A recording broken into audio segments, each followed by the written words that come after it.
You're listening to Female Founders with Claire Bartlett, the podcast that tells you what it is really like to be a female founder in today's world. We share invaluable insights through personal journeys and real-life business experiences, highlighting the highs and the lows so you can move forward in your business with ease. I am passionate to share with you the realities of business and give you the strategies and simple steps you need to truly succeed with your business.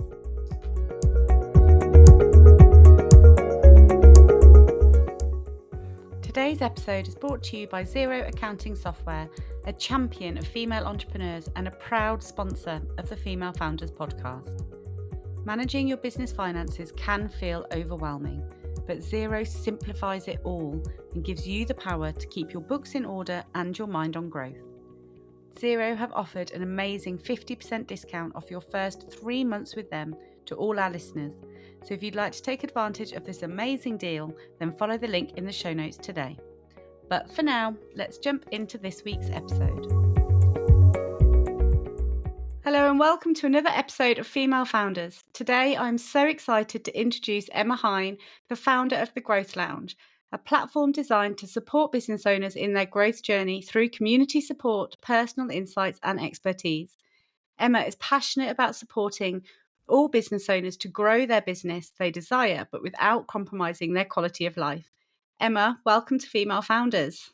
Thank you for having me, Claire. I'm excited to have this conversation. Me too. So to get started, I want to jump straight in and ask you if there's a pivotal moment or person in your life that you think sort of put you onto the path of where you are today. Yeah, do you know that pivotal person was actually me? It was me actually, I suppose, allowing myself to be who I really am and making that decision to walk away from my 7-figure business. That for me was my pivotal moment. Wow. Okay. So you had a business before what you're doing now. That's right. Yep, I did. But Yep, my monster business that I like to call it. I absolutely did. So I presume from how you help people now, that wasn't giving you the quality of life that you wanted for No. yourself. No, not at all. Financially, it was a good business. It was making, it was making money, but it wasn't giving me the thing that I wanted, which was freedom to, be who I wanted, work when I wanted, with who I wanted, in a way that I wanted. That was why I Yes. launched the business in the first place and moved out of corporate. Yet I grew a business that took over my life. In effect, it didn't enable me to do any of the things that I wanted to do. I was more tied to that business than I ever was corporate. And that for me, it took me a long time to get to a point where I was confident in myself, which is why I say I was my own pivotal moment, really. It took me a long time to get to that point where I had the confidence to actually say enough is enough and something has to change. Yeah. I think it's so difficult because so many of us go into business and we go with the dream of the freedom and to be in control of our time and our life again. And actually, it is really hard as a business grows to keep that balance. I think that's something that a lot of people really struggle with. So I know, in my business I've had for just nearly a decade now, it got to a bit where I think I was on the cusp of going down the route that you were on. I wasn't being there for my family. I wasn't being a present mum, and because the business was sort of taking over, and I had to really take a step back and be like, no, what is my priority in life? And am I still keeping that balance? And I think I was lucky enough to notice it at a time where I could change my ways and put the boundaries back in with the business. But it sounds like you had to take drastic actions really to get that Yeah, back for that's yourself. it. Absolutely. I mean, I had completely lost who I was, what I wanted. That had gone completely. All I was somebody that got up every day, went to work, did my thing, came home, same, rinse, repeat, do the same thing. I just became the business, and that for me was why when I launched this business, the thing that I really wanted to do, it wasn't just to help people to grow a business, because I believe anybody can grow a business. But Hmm. ultimately, what we want in life is to be happy, to be enjoying what we're doing, and to be able to do the things that we want to do. And the only way you can do that is if you put you right at the core of your business, and you don't allow yourself to do things that don't give you that ultimately. because there is always a way. There is always a way that you can, you can build a business around, the lifestyle that you want to have. Mhm. Yeah, I agree. So with my business, I've only ever worked 4 days a week. I've always kept that 1 day to myself, and the 4 days is the cap. When I first set up the business, my daughter was a baby still.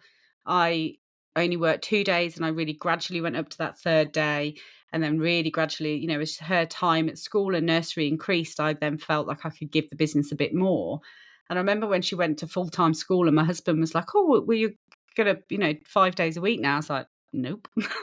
No, no, thank you. I still need that Friday because I need me time." And it's a lot of the time I do chores that I would do at the weekend anyway, but, it just that Friday helps keep the balance for me. Um, Exactly. and And it's that's one why of the you have your own business, isn't it? To give you that exactly. freedom and flexibility that you can't necessarily have within corporate, but Mhm. we have to hold on to that, don't we? And I love the fact that you have held on to that, because that is the difference, isn't it, between, enjoying what you're doing and effectively falling out of love with it completely. Yeah. And I think this is where social media does not do us any favors because you see it all the time where they're like, you've got to go for it. You've got to, sleep at your desk and no rest for the wicked and you've got to push, push, push. And I'm like, you don't have to do any of that to succeed. I've succeeded way beyond my initial dreams of what I could achieve in business. When I started out, I never pictured being where I am today.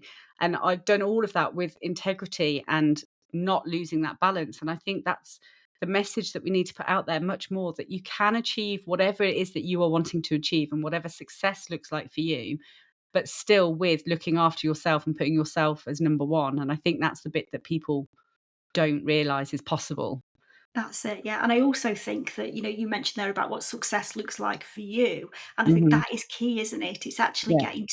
getting to the point where you actually really do know what that looks like. I think a lot of people assume it's the 10K months, seven-figure business, that all of these things, but at what cost? What Yeah. are you prepared to give up to do that? Now, you don't necessarily have to give up anything. You can build a seven-figure business and still have, the things Hmm. that you want, but there's strategies, there's things that you've got to do to make that happen. If you just focus on purely what other people have got and assuming that is what you need as well, that's when it starts to go wrong. So knowing what success looks like to you, for me, is the absolute starting point when it comes to building a business. Yeah, I agree. In a past episode, actually, I had Natasha Lee Bray on, and she was saying something very similar, that she described it, which I loved, as a gilded cage. So she built her business to a seven-figure business because she thought that sort of was just the next step and that's what you needed to do. And actually, when she got there, she was so unhappy. And like you said, she felt that the business was controlling her and she wasn't controlling the business. Um, and yeah, I think it really, she had to take a massive step back there and try and fix it. So it sounds like it was very similar to what you ended up doing. That's it, and I think it's great that if you can recognise that before it becomes too late. For me, I had just got to the point where I had nothing left to give. There wasn't literally days of anything left in me. I was just completely, at a complete breakdown point, that I just knew that the only way for me was to say, I have to do something really drastic. Yeah. Yes, if I'd have recognised some of those things sooner, if I hadn't been so focused on, financial growth, which is ultimately the route that I ended up going down, then I could have potentially done something different with that business. So recognizing it earlier can make a massive, massive difference. But it doesn't have to be, a seven-figure business that you've got before you becomes a problem. It can become a problem for you right early At any on point, if yeah. you're not doing the right things. Yeah, Yeah, I think that's so important, Emma, that like you said, the issues can happen at any point of the business. And I think sometimes you think, oh, well, my business is still only small. So how can it be that the business is controlling me? They don't see that that's even a possibility. They don't see the warning signs, I suppose, because they expect that to happen at a 6 or 7 figure business. So what can people be looking out for, and how can they be, saving themselves from ending up down that route? a lot of it comes down to, spending time to actually ask yourself if you are enjoying what you're doing. Something really Mhm. as simple as that. Is this business really giving you what you want in terms of, your lifestyle, your family, and all of the other stuff that sits around it? And if there is any doubt in there, if there's anything that says to you, possibly not, you need to explore that, and you need to look at what that looks like to see what you can do that's differently. I think we all have triggers, don't we, that tell us that something isn't quite right in our lives, be that not sleeping properly, eating either more than you normally would or not eating at all, perhaps being a bit more snappy. I think we all have Mm. triggers that we can look out for when we're perhaps a little bit, stressed, or when we're going down the wrong route. But I just think we need to allow ourselves to, when we start to feel any of that, or when we spend time asking ourselves if we're actually enjoying something, we need to allow ourselves to say, no, I need to, go and have a look at what that looks like. I build into, my month end review, and I'll do this with clients as well, not just to look at your normal stats, your MI, your figures, your facts, all of that sort of stuff, but to look at yourself as well, to do that piece of work that says, have you enjoyed the last month? How do you feel? Do you still feel as happy in your business as you did a month ago? Because I think we forget that bit, don't we? We forget Yeah. that actually this business is only running because we are doing what we do as owner, CEO, whatever we are within our business. And we Mhm. need to keep ourselves happy.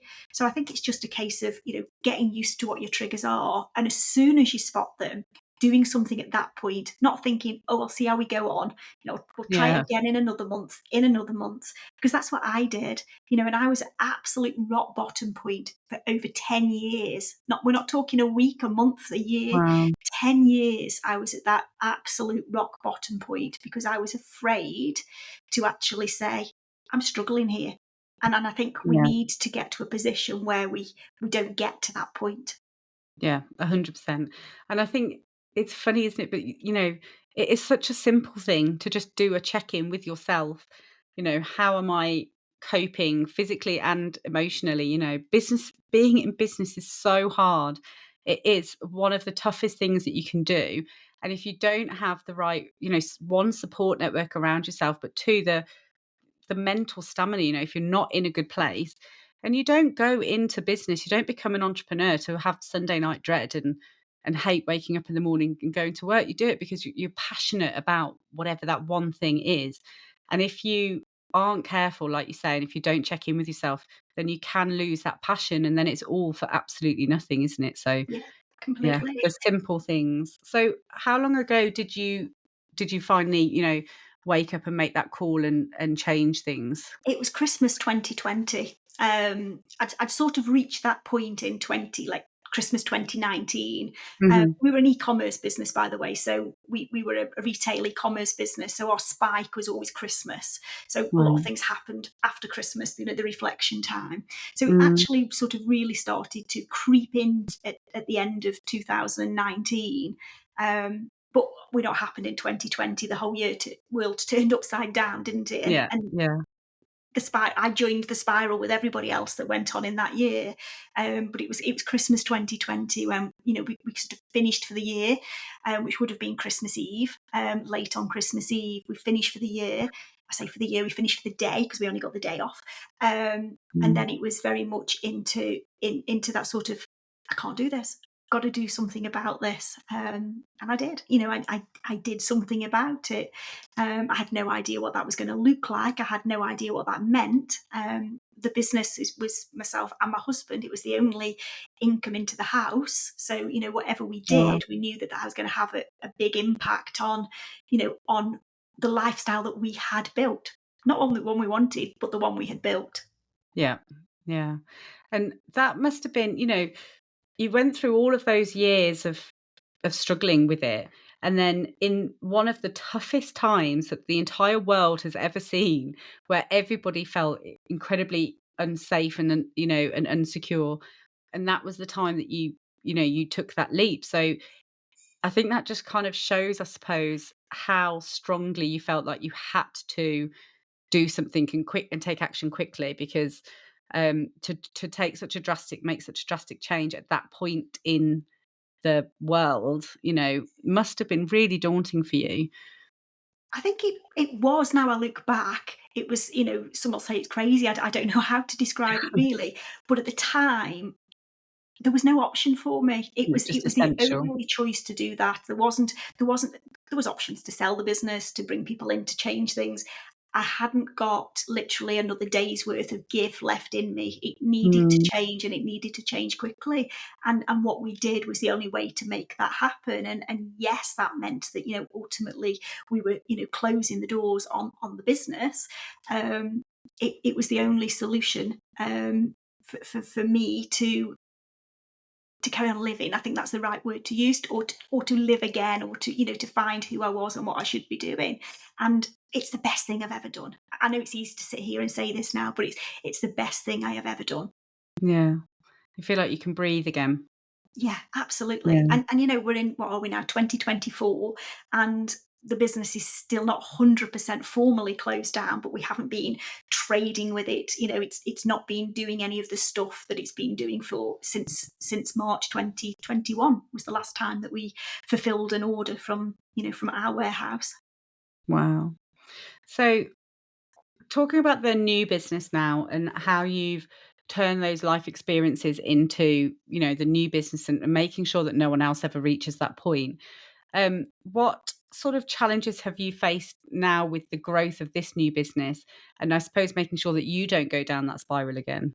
Yeah, no, it's been a battle. I think that's the fairest word to use. Mhm. When I came into this like online space, I was already in the online world, but in a completely different capacity. Suddenly, it was about me. Suddenly, I was the face of the business, and Yeah, with our e-commerce business, it wasn't. It was a website, it was a brand, it was it was the products and all of that sold. Nobody knew I existed. So suddenly, to come into this world, it was about me, and it was about realizing that I'd got to have the confidence, the self belief in me, because what people saw was me. What people were going yeah, to buy was me. So for me, that was the big thing. It was, I was pretty lost at the time. I'm going to be 100% honest. I'd got a lot of work to do in terms of, sort of healing myself, I suppose. mm, Um, so yeah, that was the biggest challenge for me, actually moving from a brand, a company brand, into being me and being able to show up as who I am rather than the person that I thought I needed to be. Yet I was yeah, adamant that I was not going back down that route of being somebody that I wasn't, which is the role I played in my other business, put the lipstick on, everything's fine type thing. I was adamant that this time round, if I'm doing it, I'm enjoying it. Um, and the money side was always a worry, because in my head it was like, well, is it the money that turned me into the person that didn't enjoy what I was doing? What yeah. exactly was it? I mean, it was me ultimately, not doing the right things from a strategic point of view. But yeah, visibility was definitely my biggest battle at the beginning. Yeah, it's such a huge step, isn't it? Especially if you've gone from a world where you are hidden behind a brand and the website and all of that to suddenly being the brand. It is a big step, and that's something I work a lot with my clients on. It's about how to build the confidence to step into gain that visibility and become the face of your brand. Because in the online world that we're both in now, that is sort of what you have to do that, and to stand out, people need to get to know, like, and trust you as the person behind the brand. So what sort of steps did you take to push yourself out there and to force yourself into that space initially? I think that was exactly the word, isn't it? Force yourself into it. Yeah. I mean, I fell down that rabbit hole at the beginning, which I think, a lot of people do, don't they, when they move into something different. I fell down that rabbit hole of investing in lots of different things because I thought I needed all of these things. Yeah, The more tools you've got in the toolbox, the better you'll be at this. Now, I'm not knocking any of those things, because those things need to be out there, because we all need them at different stages. But I certainly didn't need them all in one go. What that led to was an even more confused me. And, yeah, and until I reached the point where I just thought, you know what, you just need to start talking from the heart, just being you, just talking about the stuff that the stuff that you can just talk about, and take off the pressure of it needs to be this, it needs to do that, and I need to cover this, I need this, and I need that, and I need the other. So I just started to gradually put some stuff out there. Um, and people seem to like it and warm to it, and like and warm to me too. So it just sort of like built from there. And then once you start to do it and you get that reward back from people saying that they've benefited from what you've said, then your confidence builds, doesn't it? And you become more and more Yeah. confident to go out and do the things. But it was definitely a long journey for me in terms of, when I finished that business in 2020 to, to where I am now in 2024. Definitely didn't happen overnight. No. Well, this is the thing, isn't it? I think in the online space, suddenly overnight, someone will appear on your feed and everyone will be talking about them and they look like an overnight success. But what people don't realize is actually there are normally years of graft and speaking to empty rooms and, doing live videos to 0 viewers and, but you just, if you're consistent with it and you stay with it and you speak to that empty live, whether there's 100,000 people watching you instead of one person, you always give your all and gradually it will pay off. But I think people try and compare themselves to these huge names in the space that have become overnight successes, and they look at them and they think, well, God, what are they doing differently? I'm like, well, they've probably been in business 10 years and you're in year one. You can't That's compare their year 10 to your year one. And I think that's the thing. But I just don't think that those previous 10 years are spoken about enough. The hard graft and the pushing yourself and keeping the consistency when you feel like you're not, reaching anybody. It's a really hard part in business. it is. And I think that's where the passion, you need that passion and that drive to keep you going. And the thought that if I just help one person, then you know, that's good enough for me to keep you going. Um, but yeah, it's difficult, isn't it, to keep that motivation? It is difficult. It's really quite hard, and it's funny when you just said about talking to people, in lives when there's nobody there. One of Yeah. the things that I did when I first came into this world is I set up a group and nobody was in it. I didn't let anybody know the group was there, and I went live, and that's how I practiced. That's how I did it Oh, wow. because I knew there was actually nobody there. So I was laughing when you were saying about groups of nobody there. Mine literally was intentionally with nobody there. But yeah, it is difficult to keep that momentum going, and I think this is why it's important to be doing something that you enjoy doing. Because if you Yeah. enjoy doing it, I always say passion drives consistency, and consistency drives growth. So if you're not enjoying what you're doing, you're not going to be consistent, and therefore you're not going to get the growth within your business. So passion is absolutely key, isn't it? The more you enjoy it, the Yeah. more that you know that what you're going to help people with is going to help them, with their growth or whatever it is you help them with, then the more you will keep going, the more that you'll think, I can do this. And we pivot and change, don't we? Yeah. As we get better at this, as we get more confident at this, we tweak and change the way that we do things that we find that work better for us and our audience. Yeah, 100%. So, we talk about the offerings that you have now and how you support businesses now. Is that how you started out, or like you say, have you pivoted throughout those 4 years to where you are today? Yeah, one of the things, I mean, as I said, when I came into this business, I was determined that everything I did, I would be doing it because I enjoyed doing it, and I felt that it was Mhm. giving the best of me, because the best I can give of me, the more that people are going to get out of me. So I've sort of played with my products and services over the years to find the things that I enjoy doing most. Mhm. And where I'm sitting at now is very much, everything fits in with me being able to give the best of me in a way that I really enjoy doing, and that I know also gives my clients what they need. So for me, there had to be in-person stuff within there because I love being with people. Being in Yeah. a room with people lights me up. So I knew that within my products and services, and also how I do my own marketing, like me going to events and things like that, that had to sit within there.